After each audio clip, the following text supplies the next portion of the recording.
Les 8 poussières mentales.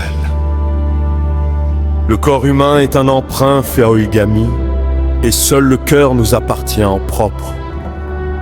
Tout ce qui nous entoure se manifeste à la mesure de notre cœur. La disposition égocentrique du cœur qui ne peut se conformer à la volonté d'origami est comparée à de la poussière. La poussière mentale, aussi fine soit-elle, finit par former une crasse épaisse, nous empêchant de recevoir pleinement les protections divines. Ainsi, il nous est demandé d'effectuer constamment le nettoyage de notre cœur, en prenant pour balai l'enseignement d'origami, et de veiller également à ce que les autres ne laissent accumuler des poussières. Afin de nous guider dans la purification de notre cœur, il nous est enseigné 8 sortes de poussières mentales que sont la mesquinerie, la convoitise, la haine, l'égoïsme, la rancune, la colère, l'avidité et l'orgueil.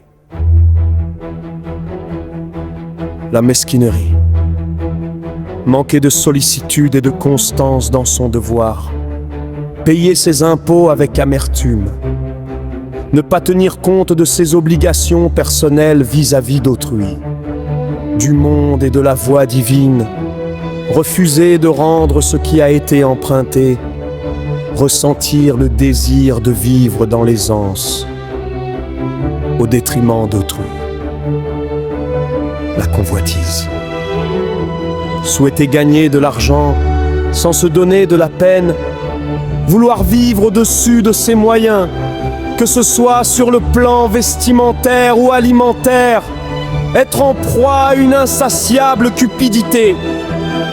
Pour se préserver de cette tendance, il est important de s'imprégner constamment de l'esprit du Tano.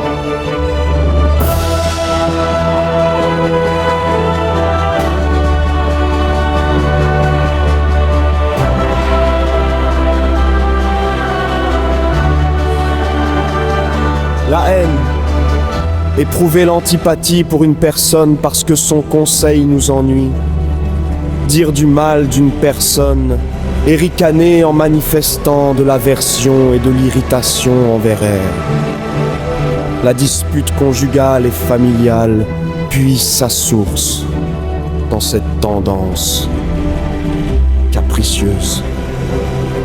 L'égoïsme, rechercher exclusivement son intérêt personnel au détriment de celui d'autrui et dire du mal d'une personne pour se sauver la face. Gâter ses enfants dans leurs habitudes aussi bien alimentaires que vestimentaires. Négliger leurs éducations et ne pas les reprendre alors qu'ils ont fait une bêtise. Il faut aimer les autres et leurs enfants comme on aime sa propre famille et ses propres enfants.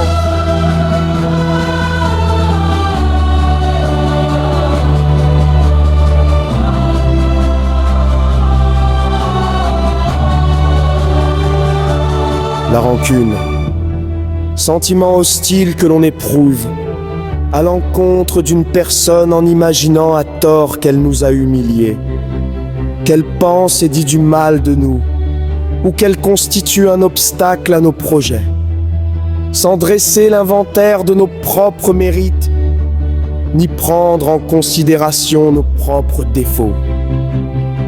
Il est nécessaire de s'en prendre d'abord à soi-même, avant d'incriminer autrui. La colère, sentiment venant des caprices, de la noirceur du cœur, tendance à se fâcher de tout ce que disent et font les autres. On se fâche parce qu'on veut faire passer son propre avis avant celui des autres, voire les négliger. L'énervement et la colère pouvant annuler tous les mérites et constituer une source de danger. Il conviendra de se comporter selon la loi divine avant d'être emporté par la colère.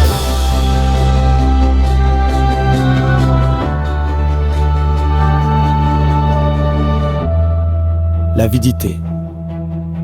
Vouloir posséder plus que les autres, en abondance, et s'approprier même les gains d'autrui en l'escroquant.